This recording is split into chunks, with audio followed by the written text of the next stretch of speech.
everyone, and welcome to today's webinar organized by Manav Human Atlas Initiative on artificial intelligence for medicine and public health.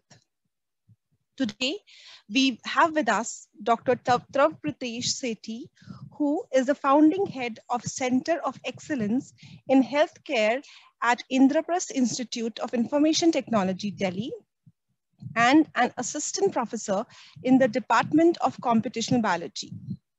He received his MBBS from Government Medical College, Amritsar, and PhD from CSR Institute of Genomics and Integrative Biology, New Delhi. For 2 years, he was a visiting faculty member at Biomedical Department, Stanford University. He is also a Kavli Fellow in the Kavli Frontiers of Sciences, National Academy of Sciences, United States, and a Fellow of the Wellcome Trust DBT India Alliance at AIIMS, New Delhi. He has contributed extensively to data science solutions in critical care, infectious diseases, genomics, public health policy, and recently in COVID. He has several publications in top-tier journals and has delivered several international keynote addresses and talks at reputed venues, including the WHO. Advances in computational power paired with massive amounts of data generated in healthcare systems makes many clinical problems ripe for AI applications. The accumulating data generated in clinics and medical records allows for more applications of artificial intelligence and high-performance data-driven medicine. In today's talk, Dr. Sethi will elucidate the use of AI for medicine and public health with meaningful, enriching, and discovery-led artificial intelligence for medicine, that is MedAIM, and present case studies from his work on predictive models for COVID-19, ICU, and public health settings. He will also walk us through the interactive tools developed in his lab for clinical and public health decision-making, which has translated into the largest pediatric big data resource, that is Safe ICU at AIIMS, New Delhi. Lieutenant General Madhuri Kanatkar, the Deputy Chief of Integrated Defense Staff, will be joining us as an audience shortly. And before I hand over it to you, Dr. Sethi, a small announcement for all our listeners. If you have any questions, there is a Q&A tab on the bottom of your player. Please post your questions and these will be answered at the end of the talk by Dr. Sethi. Over to you, Dr. Sethi. Thank you, Dr. Jyotsna, and thank you to the Manav Atlas team at ISA for inviting me to give this talk. Let me start sharing my screen and dive right in. Okay, so I believe my screen is visible. It is so. Perfect. So thank you so much again. I'm delighted to be speaking to this young audience of aspiring data scientists who many of who may actually go into creating data science solutions and AI solutions for healthcare. So as has been said, basically, I'll be spending the next 35 to 40 minutes on walking you through some of the AI in public health and in medicine side of things that we have been doing at our lab. And we can take questions in the end. The personal context is that I did my MBBS, wanted to do research, so I went into PhD and did a PhD in computational biology at CSR IGAB, New Delhi. During this time, for the last 15 years or so, I've completely switched to research. So I no longer treat patients and see patients, but I do contribute indirectly by working very closely with the medical centers such as AIIMS. So for the last 10 years or so, I've been working very closely with All India Institute of Medical Sciences, and specifically for the last 6 years as a fellow of the Wellcome Trust DBT India Alliance, working with the Department of Pediatrics. For a couple of years, I was working at Stanford University in the Department of Biomedical Informatics Research. And again, there the idea was how can we make models that can generalize not just across one smaller setting, but across a wider global setting. So IIT Delhi, it's a relatively recent institute. We are a technology-based institute. We are now 12 years old under the auspices of the Delhi government. So we are a state government institute with the mandate to bring computer science plus X to the society. And that X can be biology, in which case, for example, it becomes computational biology. And we have other departments such as applied mathematics, computer science and applied mathematics, computer science and social sciences and humanities, computer science and AI. So all of these different departments and centers exist where we have undergraduate, graduate, and postgraduate programs in bringing this paradigm of CS plus X to the real world solution. So with this background and the context of where we are and what we do, I'll dive right into how AI can basically bring more value to healthcare, right? And you can think about AI as an enabler of decisions in healthcare settings, right? It may be medicine or it may be public health. But before AI, you need to start thinking about data, right? So there can be very little AI without data, although you may do simulations, and I'll show some of them later in my slides. But mostly when you think about AI, you also start thinking about data. And when you start thinking about data, typically we start thinking about data that are structured, okay? So data, for example, that you can work in Excel sheets or comma separated files or text delimited formats, right? So we start thinking about data as rows and columns. That's typically called structured data, okay? So in this talk today, I'm going to be talking of examples with structured data, with unstructured data, and with no data, essentially simulations, all right? So let's begin with structured data. How our experiments with structured data have pushed real life AI on the ground a little bit forward. And in this I would like to talk about our project, which we call the Safe ICU project. As the name says, it is an ICU-based project, and the acronym SAFE stands for Sepsis Advanced Forecasting Engine. Some of you may know that, especially those who are coming from the clinical background or are undergoing clinical training, that sepsis is the biggest killer in the ICUs. And in the intensive care units, if you go speak to clinicians, they will say that if this is one problem that if we can solve, we will end up saving many more lives. Sepsis is nothing but infections that create a cascade of a down spiraling cascade of events in patients and basically lead to organ failure and a lot of mortality, which is deaths, right? So the key question that a lot of ICU physicians want to solve is, can we capture sepsis early in time so that early action can be taken? It's not just a question of clinical importance, but it is also a question for economic importance. It actually is the biggest sort of a burden in the economic front as well, on the healthcare systems from the insurance standpoint. It basically leads to a lot of expense in terms of reviving patients, keeping them alive, and so on. One example you can think of these kind of situations is the current COVID context, right? Every patient, COVID patient, is potentially prone to develop sepsis and organ failure and end up being on ventilators. And basically, we need to prevent that as much as possible. So our first job was to really start, before we start making AI models, was to start building our data warehouse, right? Because without data, it's very hard to really start making models that can predict, right? So every patient who gets admitted to the pediatric ICU or any ICU, they get plugged onto these machines, which are heart rate, pulse rate, oxygen saturation, respiratory rate. You might have seen in movies that there are continuous blips of signals on the monitors, right? So these are routinely generated data, and these are big data, which are routinely generated and routinely lost. Okay, so these are about a gigabyte of data per day that are routinely generated, but also routinely lost.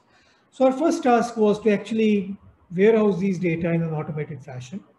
And we did that by creating our own hardware and software solutions that would capture data from monitors on these patients, right? And since we were building building these systems right from the ground up, what it allowed us to do was to build quality parameters into the data warehousing itself, right? So every time, if a patient's monitor data actually stops flowing into a server, we get an alert on our mobile phones that we need to look at that monitor. Okay, so here basically I'm showing that we need to start with big data before we start modeling and start generating value out of such settings such as the ICU.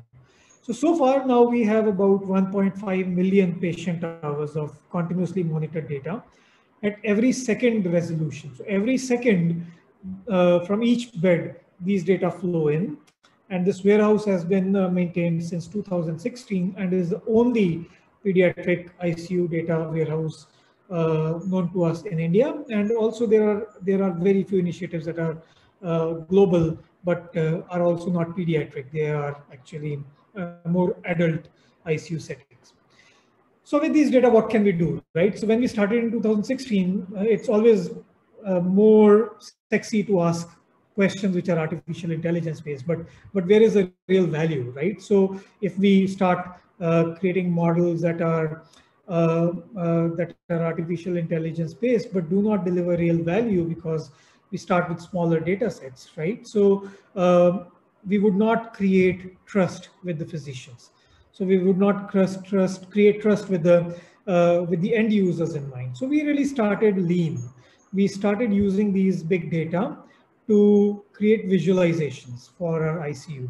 For example, what is the amount of time my patient or the baby is in the right oxygen saturation range in the last 6 hours or so? So it's a quality question. It's a question of it's actually one of the indicators of ICU quality that we need to monitor. That are the babies admitted in our ICU spending more amount of time in the right oxygen saturation range or not? Because if they spend more time in the less than prescribed oxygen saturation, they may end up having hypoxia. If they actually get more oxygen, they actually get oxygen toxicity, and especially in neonates, there's a condition called retinopathy of prematurity, because our retinas are very sensitive to oxygen, and actually children may go blind if more oxygen is delivered than prescribed. So we actually delivered these indicators to the ICU at AIIMS to just show what is the proportion of time that our babies are in the right oxygen saturation range. Similarly, what is the antibiotic usage in our ICU? Because many of you may know that antimicrobial resistance is a huge problem. We want to monitor antibiotic use in our ICU. So creating visualizations such as these radial plots or spider charts to show if we want to really bring down some of the usage of some of the antibiotics, right, to guide more stewardship. And also on quality initiatives such as if there are different sources of data on the same patient, for example, monitors, and then there are text data sources, there's laboratory investigations, how much of these are actually cross-talking with each other in terms of having the same patient ID and so on and so forth, right? So that's being said, that's being shown here. But once we were able to do that over the next 3 years of time, we were actually having the data resource with which now we can start asking questions that are more AI driven. And when I say AI, I mean predictions into the future, and not just prediction on a given time frame. For example, a lot of computer scientists, when they say predict, they actually mean, can I predict a tuberculosis lesion in an X-ray, or can I predict a breast cancer lesion in in a mammogram, right? But that's actually not prediction, that's detection. That's prediction from the computer science point of view, but that's not prediction from a clinician's point of view. So being a bridge person, I really care about both. So, and especially I care more about what doctors want. So we want actually things to predict in future about what's going to happen to this patient in the ICU 6 hours, 12 hours, or 24 hours down the line. Okay, so that's the modeling setup that we work with. That if we have these big data that are flowing into our Safe ICU resource, can I look at data which is before this black line, okay, which is a prediction point as training data, and do not look at data which happened after this black line, which is a window of opportunity, and start predicting what may happen at the red line, okay, which is 3 hours, 6 hours, or 12 hours from now. And you may ask, how do we define what was the disease onset in this patient? So since we have these continuous monitored data, we can actually calculate scores with these data. For example, shock index, which is a score which is used to compute what is a minute by minute or a moment to moment status of shock in a patient, right? So that is basically heart rate divided by blood pressure and then adjusted by age. And that index gives you how likely is this person to be in shock at this point of time, given the shock index. Okay, we're still not predicting it, but can we predict shock index values for 30 minutes? Okay, by looking at this data set, which is before this black line. Okay.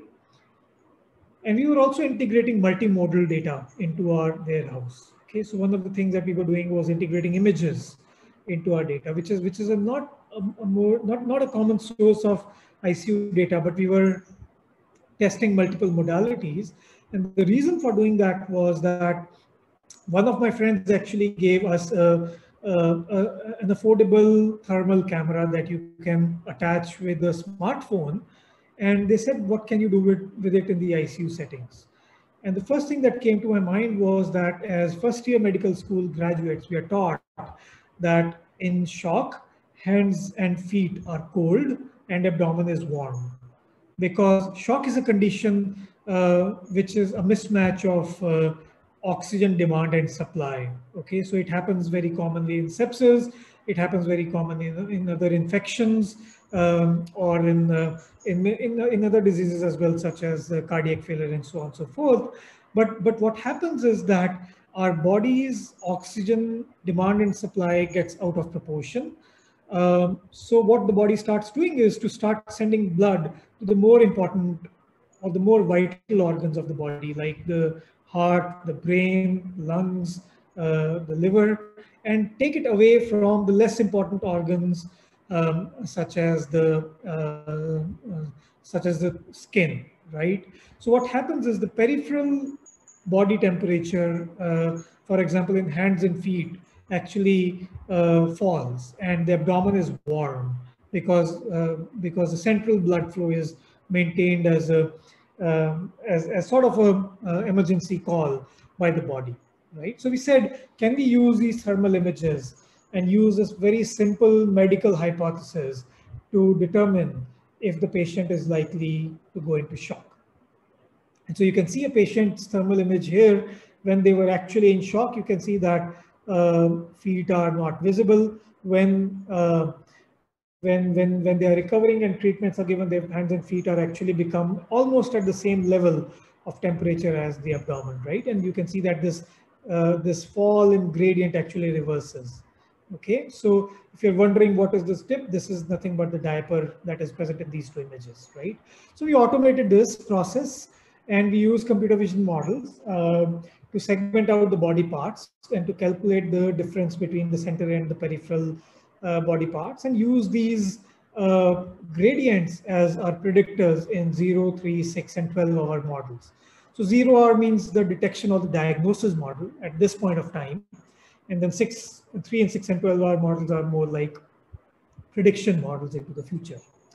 right? So we were able to show that with these scenarios, we were able to predict with up to 75% accuracy and positive predictive value, which patient is going to develop shock up to 12 hours ahead of time. Now, you may ask, is this good enough?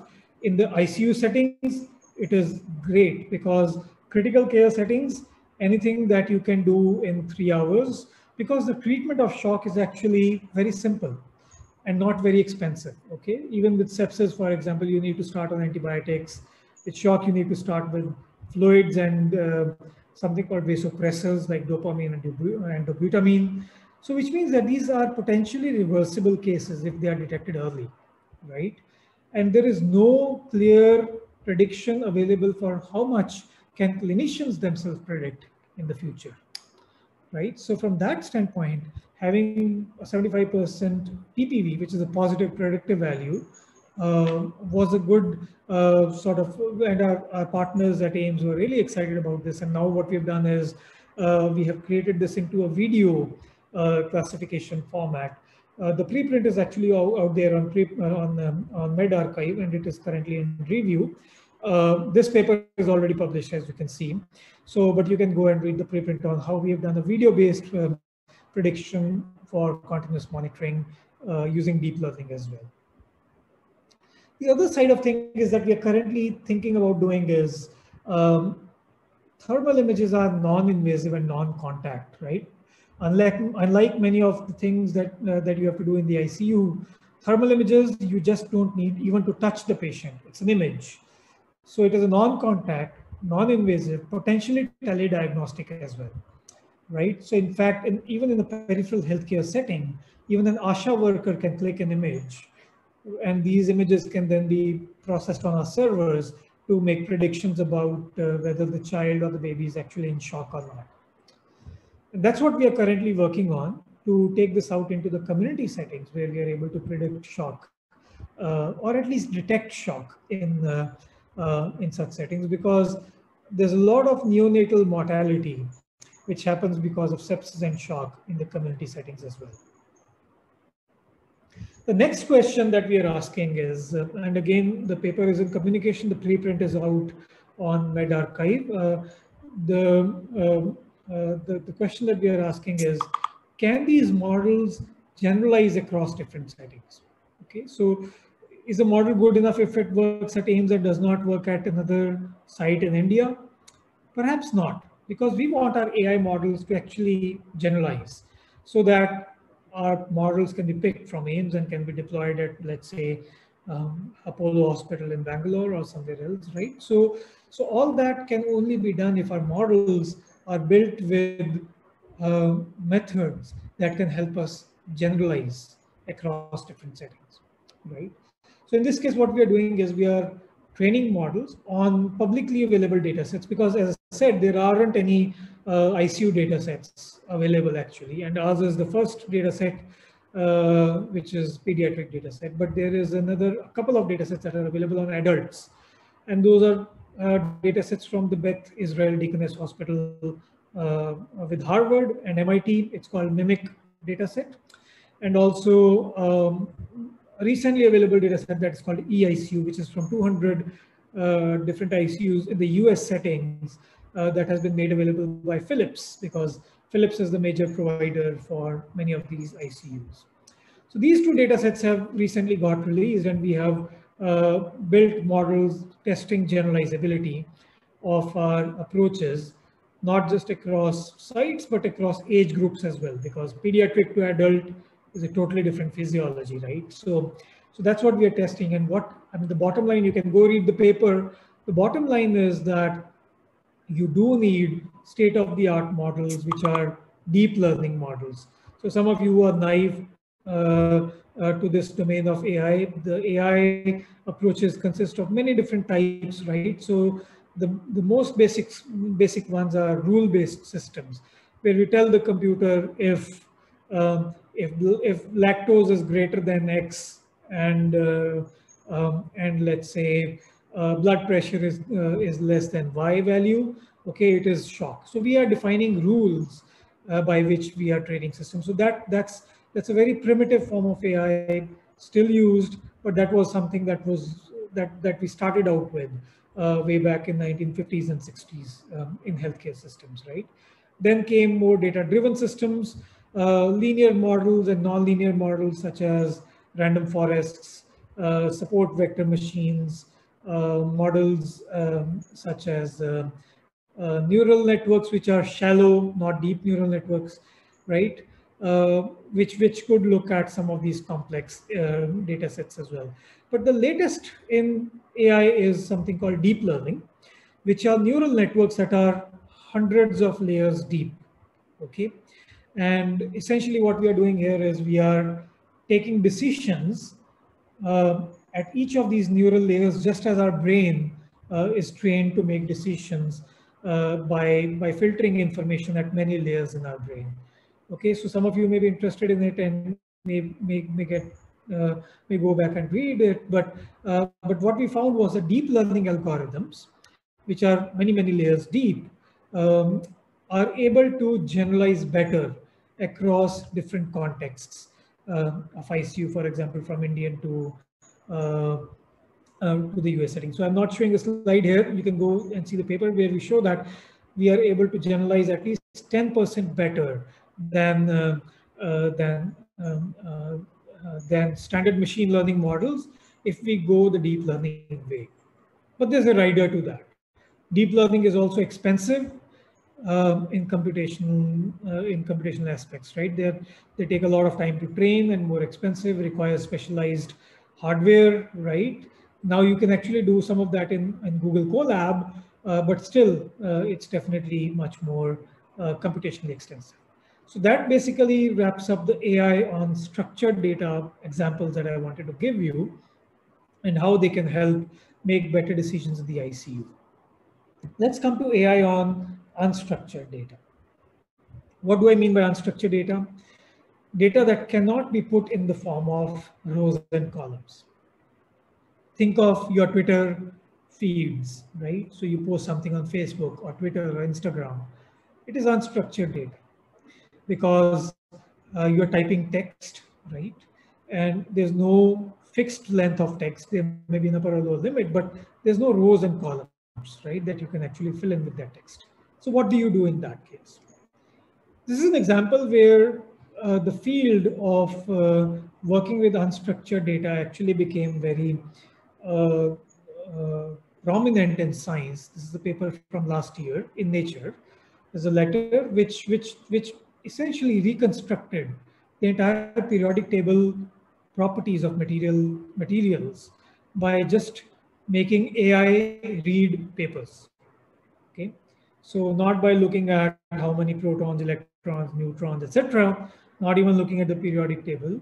Can you make models or can you make computers read papers, okay, or read text, and then start to predict what will be the property of a material, okay? And this approach is called word embeddings. And so these are again something which make use of deep learning and are pretty recent.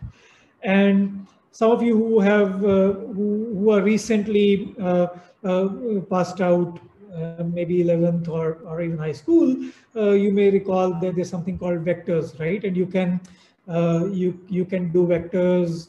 Vectors are directions in space with magnitude, right? And then you can add vectors, you can subtract vectors, you can do algebra with these vectors, and you can calculate similarity between these vectors by using cosine angles between them and so on and so forth, right? So the idea is if each of these words that are present in text can be represented in a space which you cannot visualize, it may be more than 3 dimensions, but then each word can actually be a vector in that space, right? And similar words will be closer to each other. They can be replaced by each other. And basically you can also do word algebra with these vectors, correct? So, so that is the kind of things that we also do at our lab, dealing with a lot of unstructured data. And one of the things that we were doing, which hasn't connected with the ICU, is that we were trying to create better messaging systems to prevent readmissions with sepsis in the ICU, okay? And we realized that there's a lot of text. I mean, data is good, But if you don't make use of unstructured data, for example, a lot of news about sepsis, a lot of things that WHO says about sepsis, a lot of news articles, interesting stories about sepsis that may come out. But who reads WHO guidelines? Even doctors don't read them, right?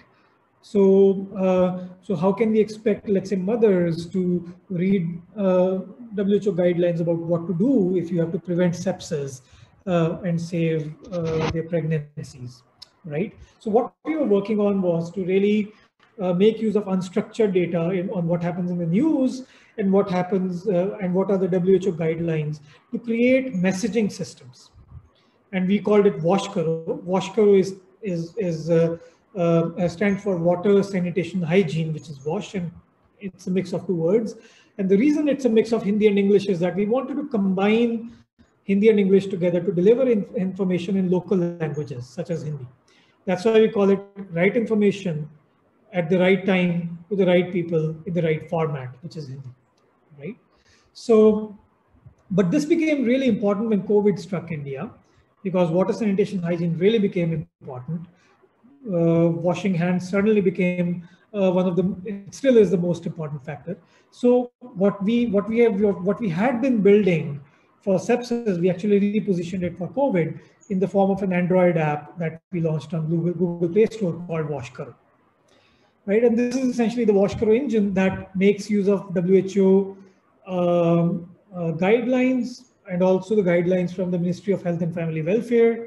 It also looks at news. It summarizes them by using word embedding models, which I showed you before. I mean, not showed you, but briefly talked to you about before. And using these summarized texts created similarity scores. Okay, so that we provide the right information and not the wrong information. These matched articles were then vetted by humans, which in our case were interns from medical colleges such as AIIMS. These were then converted into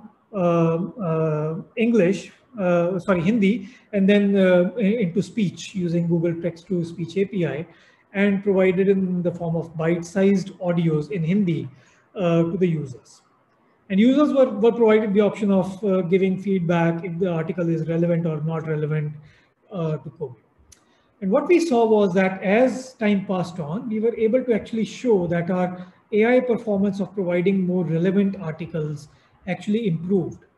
We also showed that more females were actually engaging with our app in Hindi than males, which means that if you have to create messaging systems, you have to really take population demographics into account and data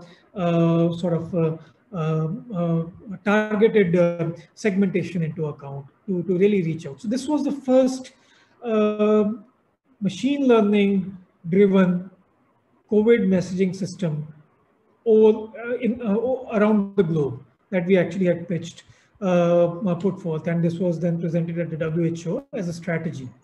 So now we have it extended to to WASH Karo TV, because the government does not permit COVID information anymore. So only government can spread information about COVID. But now in a much more advanced format, we are working with teams on ground as well to work for tuberculosis information and screening, and going back to our previous sepsis projects as well. So you can find our WASH Karo app on Google Play Store and can interact with it.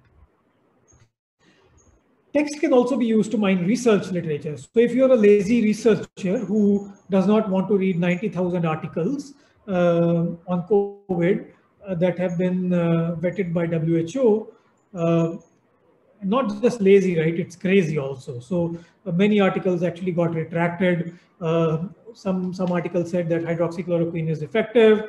They got retracted, and so there was a lot of misinformation, even in the research literature, right? In evidence about COVID. So we said that there should be a way to actually mine these articles and to come out with some evidence using AI. Okay, so we, in a very early stage in April of 2020, we had put forward this engine called COVID NLP. It is available again online by the same name, COVID NLP, and you can find it publicly hosted on our platforms. But then basically what we did was to track these word embeddings, as I said. So these are the point clouds that I was mentioning about. Each of these dots here is a vector of words. So you can see that some clusters get formed at a given time, right, of these vectors. And now you can track these clusters and vectors in time. Okay, that's what we did here.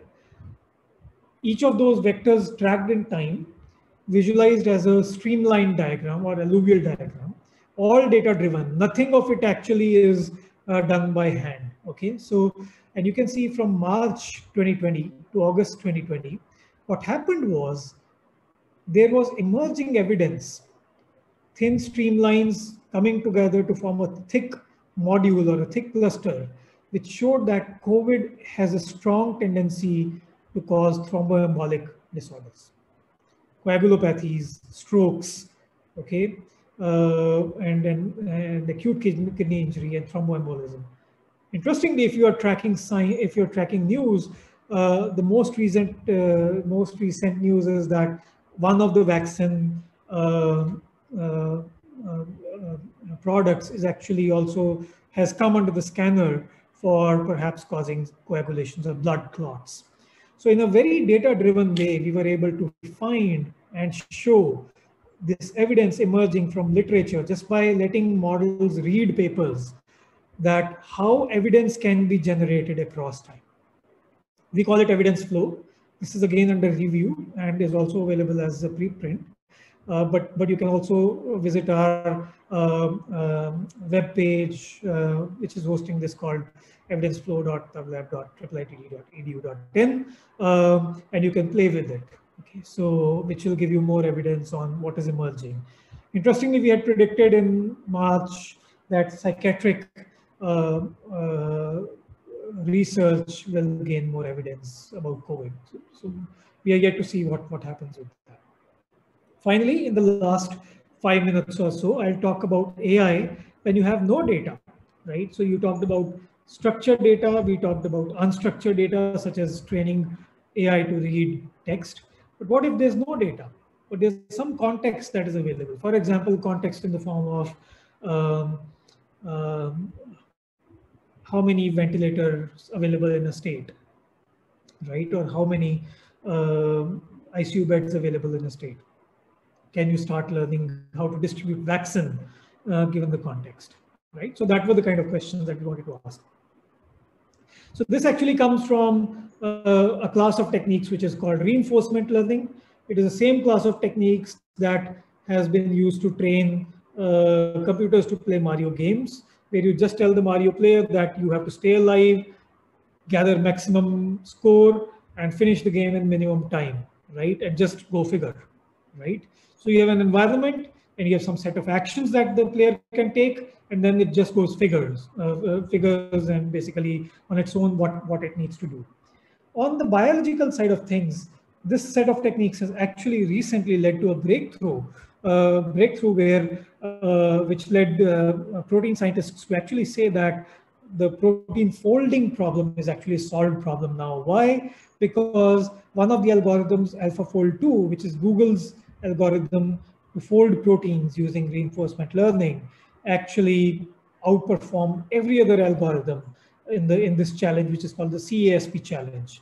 And why is this important? So you can see the kind of difference with which it beat all other competitors, right? So you just let the algorithm learn on its own how to fold a protein. And if you can teach an algorithm how to fold a protein, you can actually discover new drugs, or even maybe create better vaccines, right? So that's the importance of such kinds of field. But in our lab, we don't do that. This is a paper from Google AlphaFold 1, if you are interested. In our lab, we look at more public health scenarios. So we were looking at public health scenarios such as vaccine distribution, right? So we built reinforcement learning models where we incorporated context such as what is the death rate of COVID in a state, what is the bed availability in a state, what are the ventilator availability, what is the age distribution of that state, and so on and so forth, and basically trained models to predict how much vaccine should be given to each state. And we were doing this way back in August when news came that vaccines may be available, phase 2 trials have been cleared. So we started asking this question: what if the vaccines become available? How will they distribute it, right? So now there's a way of distribution, whatever the way is, but essentially what we showed back in September when we came out with this paper, that essentially if we were to use a AI-driven approach, and at that point of time, we would end up saving more than 1 lakh cases on a monthly basis if we were to take this AI-driven approach. Now we are in March, so now we are actually not able to prevent as many cases because COVID is anyways much less than it was in September. But still, for example, 15K cases if you use DeepQ networks in a given state, right? And ACKTR. So these are different kinds of AI models, and we show how much can. And again, this is a dashboard that is available on our web page, and you can make use of different simulations at how can AI perform in the context of a naive model, or what is the current strategy that is adopted by the government, and so on and so forth, right? So that is basically a resource allocation sort of a challenge that you can solve with AI, so that you can distribute these resources, which can be not just vaccine. It could be syringes, it could be PPE, it could be even ventilators, right? So all of that. Okay, so final 2 minutes that take all of these previous things together. What needs to be done is to build contextual AI that can take context into account. Because when we think about doctors treating patients, we always have context at the back of our mind. Okay, we will take a different decision for a young patient than an old patient, for a different state. For example, there is more, if something is more prevalent in a given state, in Odisha, let's say, right? We may think of leg edema differently than in, let's say, Delhi. Okay, so what we are also building in our labs is contextual models, which makes use of Bayesian probabilities. And I think I'll not go into the advanced details of that, but those Bayesian context probabilities allow us to think in the form of, for example, if I observed one thing, what is the probability of observing the other, right? If I observe the state of Odisha, what is the probability of finding swollen legs, and so on and so forth, right? And we build those contextual models for public health situations. And we did this way back in 2015 also, where we showed that if we incorporated context into our healthcare models, right, we can actually take policy decisions. So we collected, I mean, so not we, but our partners were collecting data across all of India, data collected on 2 lakh patients on a single day across all of India by Chest Research Foundation, Pune. And we built these contextual networks, okay, where we were able to show how diseases changed across age groups and how LPG penetration into districts of India would actually prevent more than half of airway diseases, okay? And this was done by using contextual AI. I think the details of this is a little too advanced for just a 1 hour talk, but I'll be happy to take questions on it or talk on an offline basis, right? We also recently deployed similar technologies for deciding what is the training that, what is the intervention that needs to be given to prevent HIV in sex workers. And our contextual AI models told us that financial training is one of the best interventions that you can do, because going back, this was intuitive to our partners on ground, because women who are more empowered financially are also more empowered to say no to unprotected sex. So these are the kind of public health problems that we can solve with contextual AI, right? And I know that this may be a little advanced, but the kind of things that you can be doing with AI, and you can then deploy these models as dashboards, as I said. So to summarize, AI in healthcare has many flavors. You can take unstructured data, you can take structured data to create more decisions. You can take simulations to build more sort of policy decisions as well, right? And to simulate scenarios. And you can also train models upon unstructured data to discover new knowledge and track knowledge, right? And then finally, contextual AI will allow some of this to be deployed in real world settings. So I'll stop here. And I think I had an acknowledgement slide which is coming up. Yeah, there it is. So I'll acknowledge all my team and my colleagues who have also contributed to this and my funders. So and the special thanks to all Indian Institute of Medical Sciences, Department of Pediatrics, and to Dr. Rakesh Lodha, basically who's been a key partner in our ICU models. So if you have any further questions or want to contact us, feel free to contact us on our lab website, and I'll be happy to take questions. Thank you very much. Thank you very much, Dr. Sethi. It was really enticing, and learning that actually how things are taken from bench to bedside. This is in reality what we saw today, and I really thank you on behalf of all the listeners. We have many questions, and I beg your pardon if I'm not able to say it clearly because some of them are repeating. So I'll just take as many as I can in the short span of time. The first question that probably I'll ask is, how can we make better pharmacogenetic or pharmacogenomic models to detect changes leading to resistance, tolerance, or dependence to various drugs? That's a great question. I think what you're asking is, as resistance to drugs, I think it's most evident in the form of antimicrobials, antibiotics, that you will see this, but also in many other drugs where basically genomics will play a role, right? So drugs to which to microbes will start gathering mutations that will make them resistant, right? So one way is to actually to build such models which take some of these known, for example, antimicrobial resistance genes called ARGs into account, right? So you can track these ARGs which get acquired by these by the microorganisms over time, and then you can track them over time to make forecasting models at what are the emerging resistances that are coming up.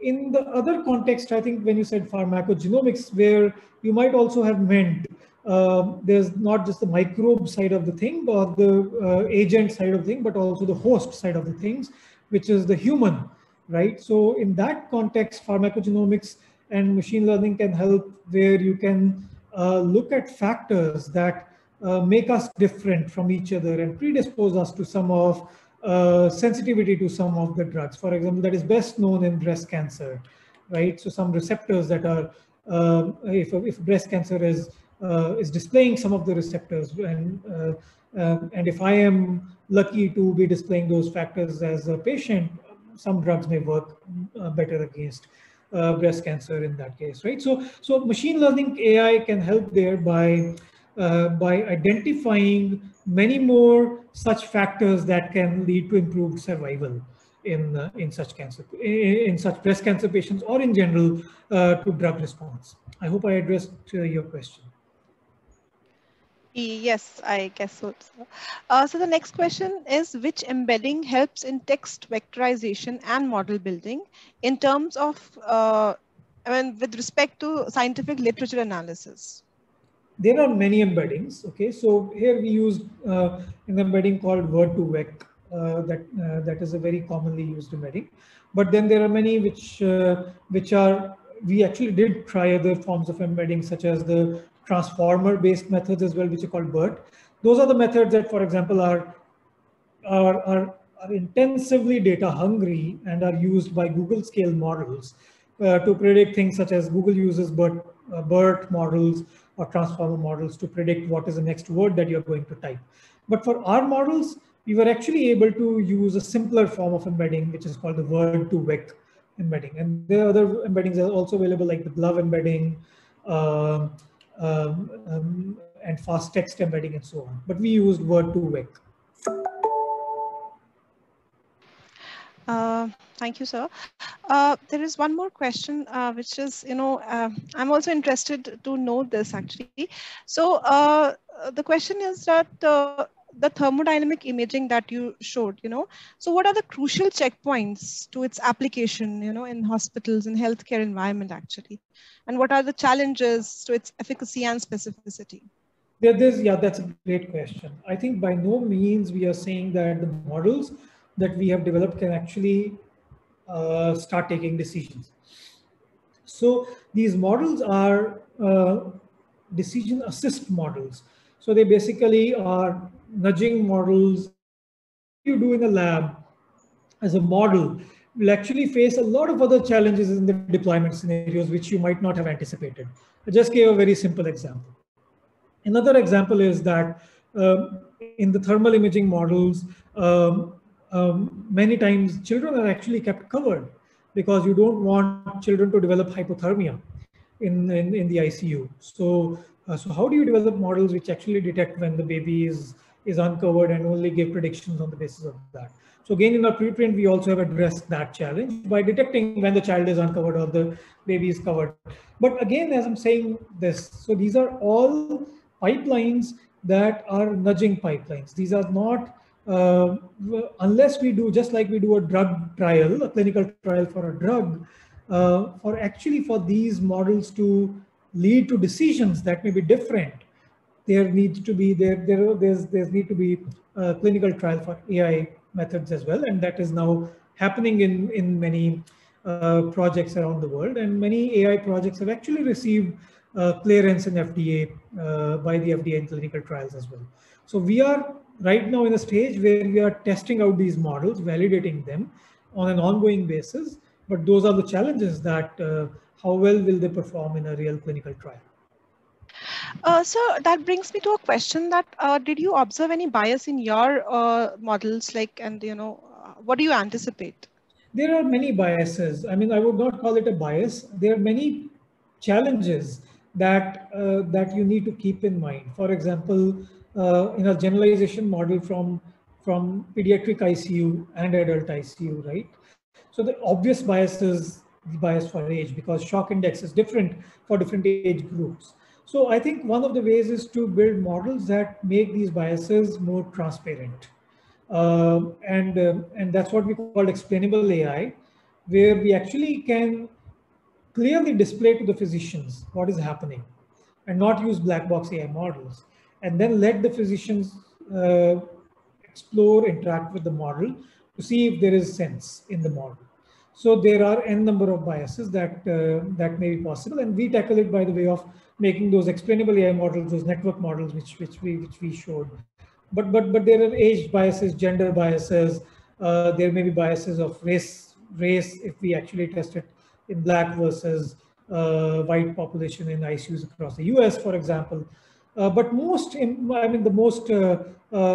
would say the obvious form of bias is the age bias that we are currently observing. Sir, there's a listener who has asked this question. Can a psychology questionnaire be translated to structured data using and analyzed using NLP to predict patient wellness and caregiver improved functionality? So basically, what kind of unstructured data is there that can be actually structured, and used? Yeah. So I think there's a lot of work going on in this domain. If you look at chatbots that are delivering so one of the things I didn't talk about, NLP can be used to also deliver something called conversational AI, chatbots that users can interact with, right? So there's already applications like WISA, WYSA, which have been developed in India and are actually one of the best applications around the world. For example, in psychiatry to deliver pre-counseling, not counseling, but pre-counseling. And how do you train these models to deliver the best pre-counseling is to train models, these chatbot models where NLP has been playing a strong role. Sir, I was also wondering that, when you say a translational research, it really has to mean that it is reaching a clinic, right? A clinical setting for that matter. So when we say that, there's an FDA approval to this kind of procedure, or it has reached to a guideline level, for example, for NCCN, you have that there's an AI model wherein they look for those lymph nodes in the breast cancer smears and everything else. So do you see that happening in India at least? Because this is all very new and Yeah. So there are companies that have actually started doing clinical trials, especially in the field of imaging, uh, in the form of imaging for MRI-based head CT scan analysis, right? So there are a couple of companies which have actually moved into the domain where trials have started, not just in India and across the globe. So it has started happening in India as well. As a research lab, our job is basically to create better models, and if we see that there is commercial potential, we will develop that later on. But right now, I think to take something to clinical trial requires a much longer time horizon, and definitely much bigger teams and funding, which is now happening in India as well. That's really great, sir. So many of the listeners have asked this question with respect to different disease settings. For example, some people have asked if this can be used for COVID-19 screening, if AI can be used to diagnose neuromuscular disorders in patients and things like that. But I believe that the answers that you gave just now answers all of these, right? So you have to use a model, you have to use a data set which can appropriate all this and can lead to better models. Isn't that right, sir? Correct. I mean, so it can be used for anything that you have some data for, and you have you basically have an objective or an outcome that you want to train for, right? And basically, it can be used for any of these settings. Okay, sir, there is one final question that I wanted to ask on the behalf of the staff of our project. So Manav Human Atlas, in this project, what we are also doing is we are structuring in unstructured data. So basically we are taking data which is published in the form of research articles. We are trying to bring a structure to this, creating a knowledge base, structuring it, with the help of knowledge graphs and things like that. And in the next step, we are hoping to generate predictive models based on these data sets that we have.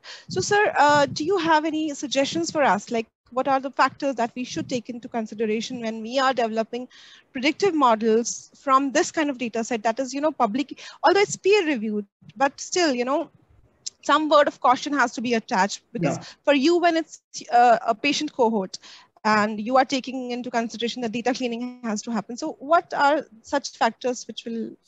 Yeah, so no, I think it's a great initiative, and I look forward to the outcomes from this emerging. I'm sure this will lead to great insights. The only caution is, which is common to all publications and text data, is there's something called publication bias, that we never ever get to see the negative results in the publications. So there's always this bias, and AI always has biases incorporated, which basically come from the biases of the data sets, right? So essentially we need to be aware of. That's why I think also looking at preprints is something that may be useful, but again, preprints also don't eliminate the publication bias. So I think that is definitely one sort of caution, word of caution that I would like to say. So you may, for example, want to train models in a way that keeps that publication bias in the mind, and that can be done in my viewpoint, because there's some tendency. I mean, there's this fields that become hot at given points of time, and see fields that become cold at that given point of time. And there's a significant publication bias that exists because of all these trends, and so it may be possible to definitely normalize for some of these features. Thank you very much, sir. I guess with the help of our subject matter experts, we'll be able to do better, maybe in terms of bias. Thank you so much for your time, sir. And I guess, since you had already informed that, you'll be able to only be available till 5. So here we are. We have many more questions, and I would have loved for you to answer all of them. But since the time constraint is there, I'll request you that when we send these over to you, kindly try to answer as many of them. Thank you so much, sir. I have an announcement for all the listeners here, that there is a link that has been posted in the chat box. Kindly give your feedback using that same link, and the certificate will be sent on your email. And for our next webinar, we have Dr. Collins from IISER Pune, who will be speaking on what does the structure of a neuronal network tell us about its coding capacity. So I'll see you next week. And Dr. Kanetkar, thank you very much for joining us. And I'm thankful to all of you for taking out time and joining us here today. I'd love to thank Dr. Sethi particularly for the great work he's doing in being a pediatrician, and really loved it. I would really like to see this translating into more and more applications for public health, where we could probably use the information generated, like he said, validated through trials, and give it with apps with multimodal inputs.